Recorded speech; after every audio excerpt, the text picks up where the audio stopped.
उनके अंदर क्या आप दूसरे धर्म के लोगों को शामिल करने की अनुमति देंगे? नहीं है।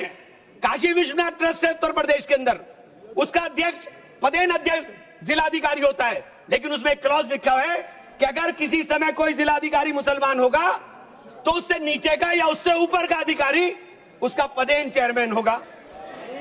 उत्तर प्रदेश में 11,400 हेक्टेयर लैंड वक्फ की, 14,000 हेक्टेयर में से 14,500 में से 11,500 हेक्टेयर लैंड को सरकारी घोषित कर दिया गया है।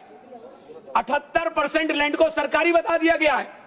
और सरकारी लैंड कौन सी है? उसमें इमामबाड़ा है, उसमें प्राचीन मस्जिदें हैं, उसमें 500-500 साल के पुराने कब्रिस्तान हैं, उसमें ईदगाहें हैं, गांव-गांव के अंदर बनी हुई मसाजिद हैं। और आप कह रहे हैं कि आपने वक्फ बाय यूजर खत्म करा दिया। आप कह रहे हैं कि 6 महीने के अंदर सारी संपत्तियों का रजिस्ट्रेशन करा लेना, और सारी संपत्तियों का अगर रजिस्ट्रेशन नहीं होगा तो वो संपत्तियां वक्फ की नहीं बचेंगी। रजिस्ट्रेशन कौन करेगा? रजिस्ट्रेशन आपके अधिकारी करेंगे। जब 10 साल में नहीं कर सके तो 6 महीने में कैसे करेंगे? हमें सौगातें मोदी मिली, हमें सौगातें मोदी में ईद की सवैयां नहीं चाहिए, हमें सौगातें मोदी में शिक्षा दे दीजिए, हमें सौगातें मोदी में रोजगार दे दीजिए, हमें सौगातें मोदी के अंदर मोहब्बत दे दीजिए। ये जो गोलियां छातियों पर लगती है ये मारना बंद करा दीजिए, हमें सौगातें मोदी में ये कानून देने का काम कर दीजिए। इमरान मसूद जी। धन्यवाद अध्यक्ष जी। माननीय सभापति महोदय, बाबा साहेब भीमराव अंबेडकर से लिखे हुए इस संविधान में बाबा साहेब भीमराव अंबेडकर ने हमारे संरक्षण का, देश के अंदर रहने वाले प्रत्येक नागरिक के संरक्षण का वादा किया। बाबा साहेब ने कहा राजनीतिक लोकतंत्र तब तक नहीं टिक सकता जब तक उसके आधार में सामाजिक लोकतंत्र न हो। और सामाजिक लोकतंत्र का अर्थ है एक ऐसी जीवन शैली जो स्वतंत्रता, समानता और बंधुत्व के जीवन के सिद्धांतों के रूप में मान्यता देती है। मान्यवर, वक्फ बिल ला करके जिन्होंने इस वक्फ बिल को ड्राफ्ट किया, मुझे बड़ा ताज्जुब होता है बार बार। वक्फ के बारे में आपको जानकारी, वक्फ है क्या? वक्फ एक फरीजा है। हर मुसलमान के लिए जिसकी जो हैसियत है वो अपनी हैसियत के हिसाब से अपनी प्रॉपर्टी को या किसी भी चीज को अल्लाह की राह में वक्फ करता है। और इस वक्फ के जो ड्राफ्ट करने वाले लोग थे, जो उन्होंने बिल ड्राफ्ट किया था, उनमें मैक्सिमम लोग वो थे जिनको वक्फ के बारे में जानकारी नहीं थी। और मैं एक बात बहुत दावे के साथ कहता हूं कि 90% लोग ये नहीं बता पाएंगे मुसलमान के अलावा कि पाकी और नापाकी क्या होती है। तो आप वक्फ को क्या जानेंगे? ये जो बार बार कह रहे हैं कि मुस्लिम में सदस्य, गैर मुस्लिम सदस्य शामिल होने चाहिए, नहीं होने चाहिए, वक्फ को मुसलमान समझता है, जानता है, इसकी जो जरूरत है उसको पहचानता है, इसलिए इस बात को कहा जा रहा है। वरना सारा प्रबंधन जो वक्फ बोर्ड का है वो तो सरकारों के ही हाथ में।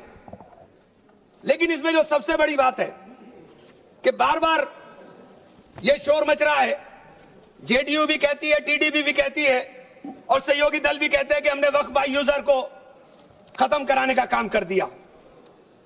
माननीय अध्यक्ष जी, मैं इसकी धारा 3R1 को, जिसके अंदर वक्फ बाय यूजर था, उसको हटा दिया गया।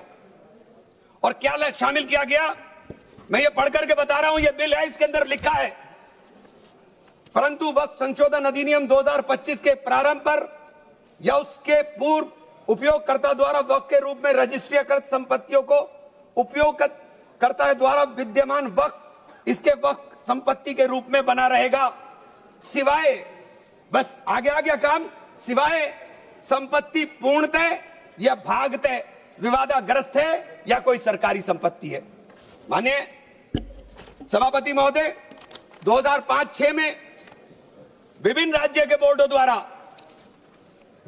सच्चर कमेटी के समक्ष कहा गया, दिल्ली में 316, राजस्थान में 60, कर्नाटक में 42, मध्य प्रदेश में 53, उत्तर प्रदेश में 60, उड़ीसा में 53 ऐसी प्रॉपर्टी हैं जिनके ऊपर सरकार के कब्जा किया हुआ है।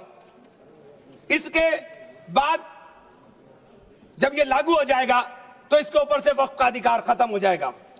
दूसरी चीज मैं कहना चाह रहा था, जब आपने सिवाय संपूर्ण और पूर्णतः लिखा और या भागतः लिखा, तो आपने पूरी तैयारी कर करके लिखा। उत्तर प्रदेश इसका सबसे बड़ा उदाहरण है। उत्तर प्रदेश में 11,400 हेक्टेयर लैंड वक्फ की, 14,000 हेक्टेयर में से 14,500 में से 11,500 हेक्टेयर लैंड को सरकारी घोषित कर दिया गया है। 78% लैंड को सरकारी बता दिया गया है। और सरकारी लैंड कौन सी है? उसमें इमामबाड़ा है, उसमें प्राचीन मस्जिदें हैं, उसमें 500-500 साल के पुराने कब्रिस्तान हैं, उसमें ईदगाहें हैं, गांव-गांव के अंदर बनी हुई मसाजिद हैं। और आप कह रहे हैं कि आपने वक्फ बाय यूजर खत्म करा दिया। ये इतना बड़ा हथियार दे दिया कि आप जाइए, लड़ते रहिए। इसके साथ ही इन्होंने कहा कि साहब अब जब कोई विवाद पैदा होगा तो उस विवाद की स्थिति में डेजिग्नेटेड ऑफिसर उसको सुनने का काम करेगा और वो तय करने का काम करेगा कि ये प्रॉपर्टी किसकी है। लेकिन वो तय कब करेगा इसकी कोई समय सीमा नहीं, और जब तक वो तय नहीं करेगा वो प्रॉपर्टी का मालिक सरकार रहने का काम करेगी। तो 11,500 हेक्टेयर लैंड तो उत्तर प्रदेश के अंदर, और कर्नाटक का विवाद सबके सामने है। बड़ा शोर मचा था कर्नाटक में। मैं गया कर्नाटक के अंदर क्या मान्यवर 1,12,000 एकड़ लैंड वक्फ बोर्ड की थी, जिसके अंदर से 71,000 एकड़ लैंड का अलॉटमेंट सरकार ने कर दिया, और 19,000 और 20,000 के बीच में वहां के जो दरगाहों के या मुतवल्ली थे उन्होंने अपने परिवारों में बांट लिया। तो ये जो हंगामा बचा, 1999 में एक आदेश आ गया वक्फ ऑलवेज वक्फ, तो ये पुराना आदेश नल एंड वाइड हो गया। सरकारें भाजपा की भी रही, कांग्रेस की भी रही, दोनों सरकारों ने नोटिस इश्यू किए। मैं उन नोटिस की कॉपी भी लेकर आया था। दोनों सरकारों ने नोटिस इश्यू किए, लेकिन जेपीसी ने हंगामा उतरा तो सब हमारे चेयरमैन साहब भी हवाई जहाज लेकर के गए, लेकिन खोदा पाड़ निकली चुईया, वहां कुछ मिला ही नहीं, वहां कुछ नहीं मिला। इसी तरह से कहना चाहता हूं कि ये जो विवाद वाली स्थिति में आपने डेजिग्नेटेड ऑफिसर का प्रावधान किया, लेकिन उसके सामने ये नहीं लिखा कि ये कब तक तय करेगा। और आप बार बार कहते हैं कि साहब ये जो इसका संरचना होगी, इसकी 22 मेंबर वक्फ काउंसिल में होंगे, उसके अंदर 22 मेंबर में 10 मेंबर मुसलमान होंगे, सही है, 2 महिलाएं होंगी, सही है, लेकिन 12 मेंबर उसके अंदर नॉन मुस्लिम हो जाएंगे। वक्फ बोर्ड के अंदर पूरा का पूरा बहुमत गैर मुस्लिम भाइयों का हो जाएगा।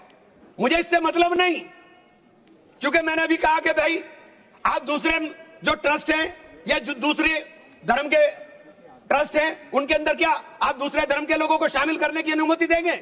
नहीं है। काशी विश्वनाथ ट्रस्ट है उत्तर प्रदेश के अंदर, उसका अध्यक्ष पदेन अध्यक्ष जिलाधिकारी होता है, लेकिन उसमें एक क्लॉज लिखा हुआ है कि अगर किसी समय कोई जिलाधिकारी मुसलमान होगा तो उससे नीचे का या उससे ऊपर का अधिकारी उसका पदेन चेयरमैन होगा। आप मुसलमान के ऊपर यह शर्त लागू करते हैं, आप मुसलमान के ऊपर यह शर्त लागू करते हैं कि इसके ऊपर लिमिटेशन एक्ट, विधेयक के खंड 40A की धारा 107 जो वक्फ संपत्तियों की समय सीमा को अधीन करता था, लिमिटेशन एक्ट लागू करता था, आपने हटा करके 108 और 41 में 108 और 108 एक हटा दिया।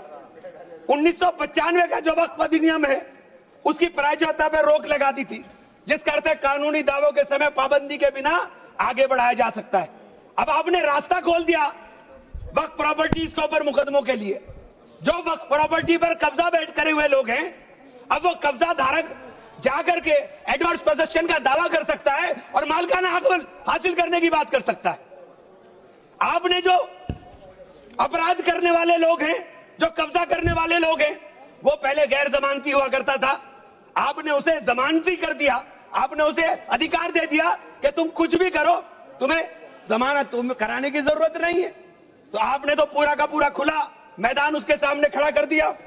आपने बार बार कहा कि हम लोग मुसलमानों के हक की बात कर रहे हैं। आप मुझे एक ट्रस्ट बता दिए, कोई दूसरा, कोई एक संस्था बता दीजिए जिसके अंदर जो धार्मिक के नाम पर हो और उसके अंदर लिमिटेशन एक्ट ना हो।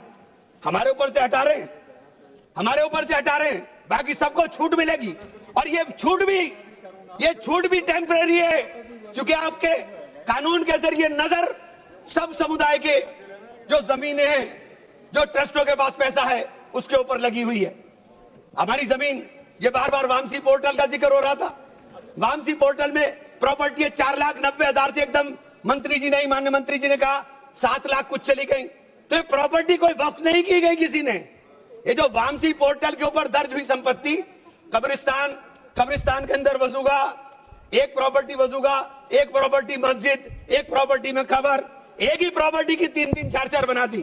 और आपने बता दिया कि वामसी पोर्टल ने, और 10 साल माने मंत्री जी, 10 साल का बहुत समय होता है। जो काम आप 10 साल में पूरी संपत्तियों का रजिस्ट्रेशन नहीं कर सके, मान्यवर प्लीज, सब प्लीज आप मान्य नहीं, वामसी पोर्टल पर आपने बार बार 10 साल में काम नहीं कर सके। आप कह रहे हैं कि 6 महीने के अंदर सारी संपत्तियों का रजिस्ट्रेशन करा लेना, और सारी संपत्तियों का अगर रजिस्ट्रेशन नहीं होगा तो वो संपत्तियां वक्फ की नहीं बचेंगी। रजिस्ट्रेशन कौन करेगा? रजिस्ट्रेशन आपके अधिकारी करेंगे। जब 10 साल में नहीं कर सके तो 6 महीने में कैसे करेंगे? और ये पूरी तरीके से संविधान विरोधी कानून है। साथ अनुच्छेद 14, अनुच्छेद 16, अनुच्छेद 26 और अनुच्छेद 25 का सीधे ओवरलैपिंग करने का काम करता है। आपसे अनुरोध है कि माननीय 2 मिनट का समय और दे दें। ये बार बार कहते हैं कि प्रैक्टिसिंग मुस्लिम। आप एक बात बता दीजिए, आप प्रैक्टिसिंग मुस्लिम की बात कर रहे हैं, आप किस तरह तय करेंगे कौन प्रैक्टिसिंग मुस्लिम है? ये कौन बताएगा कि आपकी क्या परिभाषा है प्रैक्टिसिंग मुस्लिम की?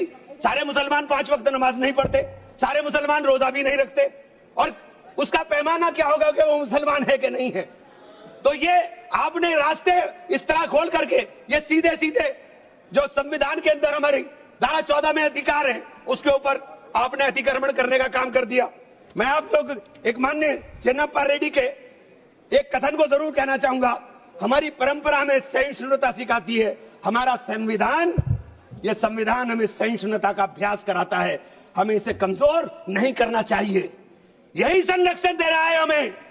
यह बाबा साहब के सपनों का संविधान है कि उन्होंने देश के अंदर रहने वाले प्रत्येक नागरिक को, जो गरीब से गरीब नागरिक है, उसको वो अधिकार दिया जो सामने बैठे हुए हमारे प्रधानमंत्री को होगा, वो ये अधिकार बाहर सड़क पर बैठे हुए एक मजदूर को होने का काम होगा। ये बाबा साहब का संविधान है। मान्यवर, इसे कमजोर करने का काम मैं आप हाथ जोड़कर विनती करता हूं। अभी हमें सौगातें मोदी मिली, 1 सेकंड, हमें सौगातें मोदी मिली। हमें सौगातें मोदी में ईद की सवैयां नहीं चाहिए, हमें सौगातें मोदी में शिक्षा दे दीजिए, हमें सौगातें मोदी में रोजगार दे दीजिए, हमें सौगातें मोदी के अंदर मोहब्बत दे दीजिए। ये जो गोलियां छातियों पर लगती है, ये मारना बंद करा दीजिए। हमें सौगातें मोदी में ये कानून देने का काम कर दीजिए। बहुत बहुत धन्यवाद। मान्यवर, खबरों में बने रहने के लिए फोरम 4 को सब्सक्राइब करें और नोटिफिकेशन पाने के लिए बेल आइकन दबाएं।